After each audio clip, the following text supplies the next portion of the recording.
ஒரு NGO start பண்ணணும்னா, I think first நீங்க என்ன பண்ணணும்ன்றது ரொம்ப கிளியரா இருக்கணும். காஸ்ட் டிசைட் பண்ணிக்கோங்க. அதான் ரொம்ப முக்கியம். அதுக்கப்புறம் தனியாவே நெறைய விஷயத்த பண்ணலாம். பட் ஒரு சொசைட்டில ஒரு இம்பாக்ட் கிரியேட் பண்ணணும்னா, நம்ம கூட சில பேர் தேவை. அது 5 பேரோ, 10 பேரோ, 100 பேரோ whatever it is.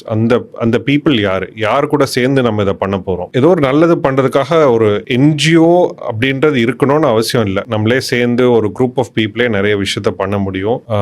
Mahatma Gandhi freedom struggle வாங்குறதுக்கு ஒன்றும் காங்கிரஸ் பார்ட்டி இருந்தது. பட் அதுக்கு அவங்க ஒன்றும் அமைப்புலாம் செட்டப் பண்ணல. ஸோ பெரிய பெரிய விஷயத்தையே வந்து அச்சீவ் பண்ணலாம். ஸோ ஸ்டார்டிங்ல பண்ண ஆரம்பிங்க. விதவுட் ஒரு ஸ்ட்ரக்சர் இல்லாமே நீங்க வந்து ஒர்க் பண்ண ஆரம்பிக்கலாம். பண்ணிட்டு வாலண்டியர் பண்ணலாம். மற்ற ஆல்ரெடி யாரோ பண்ணிட்டு இருக்காங்கன்னா அவங்களோட சேர்ந்து பண்ண ஆரம்பிக்கலாம். அதுக்கப்புறம் நீங்க பண்றதை பத்தி யோசிக்கலாம். நீங்க எப்போ ஒரு பாயிண்ட்ல வந்து ஓகே இதுதான் நம்ம பண்ண போறோம், இப்படிதான் பண்ண போறோம், இவங்க கூட தான் சேர்ந்து பண்ண போறோம்ன்றதெல்லாம் டிசைட் ஆயிடுச்சுன்னா என்ஜிஓ செட்டப் பண்றதுக்கு ஒரு ட்ரஸ்ட் சொசைட்டி ஒரு செக்ஷன் 8 கம்பெனி ரெஜிஸ்டர் பண்ணணும். இன்கம் டாக்ஸ் டிபார்ட்மெண்ட்ல இது ஒரு நான் ப்ராஃபிட் ஆர்கனைசேஷன், டாக்ஸ் பண்ண முடியாதுன்றதுக்காக சில எக்ஸம்ஷன் வாங்கணும். வாங்கிட்டு ரெஜிஸ்டர் பண்ணிட்டீங்க, ஐடி இது வாங்கிட்டீங்கன்னா ஒரு வெப்சைட் செட்டப் பண்ணிட்டு ஒர்க் பண்ண ஆரம்பிக்கலாம். இதுதான் ஒரு சிம்பிளா ஒரு ஸ்டெப் சொல்லணும்னா ஒரு என்ஜிஓ ஆரம்பிக்கிறது எப்படின்றது.